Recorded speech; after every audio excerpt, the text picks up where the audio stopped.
Stay with me. Texas Congressman Lloyd Doggett is on the powerful Ways and Means Committee, which is a big part of this battle. It was in court today on getting Trump's tax returns. That's the auditing side of this. There's more than one avenue. Good evening to you, sir.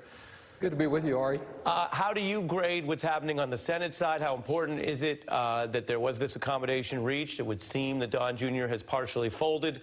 And does that have anything to do with what your body is trying to do to get Don McGahn to come take a seat and tell the truth? I think it does. As you indicated, refusing a congressional subpoena is a very serious matter.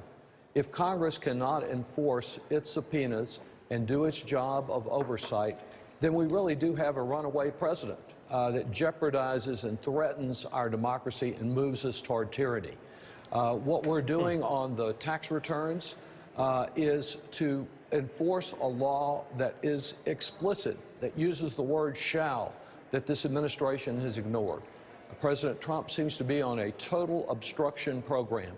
No one talks, no one delivers documents.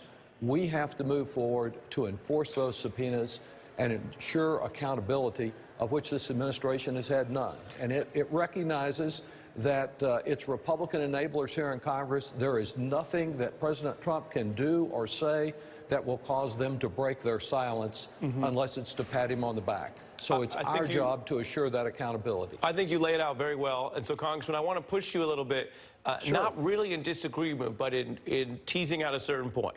Let's stipulate, as lawyers like to do, that obviously Mr. McGahn has an obligation to comply with his subpoena. He's a White House counsel. He knows that. And so, for that reason, he should come testify.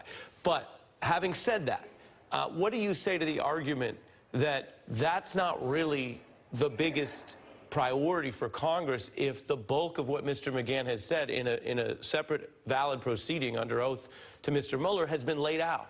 And it's now time for the Congress to decide what, if anything, to do about it rather than what some have called a redo. I want to give you the opportunity to address that tonight. Well, I think we do need to hear firsthand from him, from Bob Mueller. We need these tax returns to speak for themselves about Trump's background. We need that rather than just a version of that as reported by Barr, and now we have more of the Mueller report, though not all of it. So, yes, it's important to get... So on that, well, the taxes, of course, we don't have, so that's totally different. But what do you think you might learn, from Mr. McGahn that's not in the Mueller report, since you say you might? I think that we would hear, Americans would hear, if he testifies candidly, that he was urged to engage in obstruction directly by President Trump. And I think hearing that in his words on national television is much more powerful than just reading it in a report.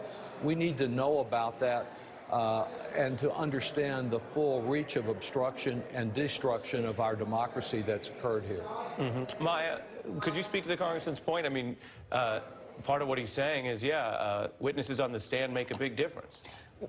Look, when we have had an attorney general that has woven a narrative around a report that is not consistent with the word of the report, when so many Americans have not read the report, what we need is for folks to pay attention to what it actually said, not the headlines that were driven by essentially a spin.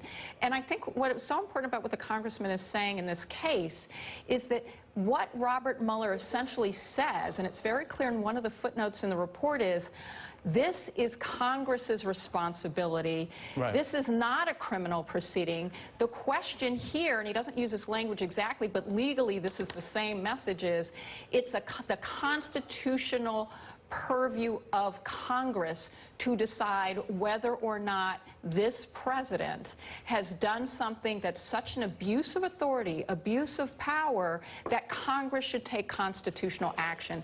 That is not a criminal proceeding. That is a constitutional proceeding that only Congress can make, which means Congress has to go through the process. Right.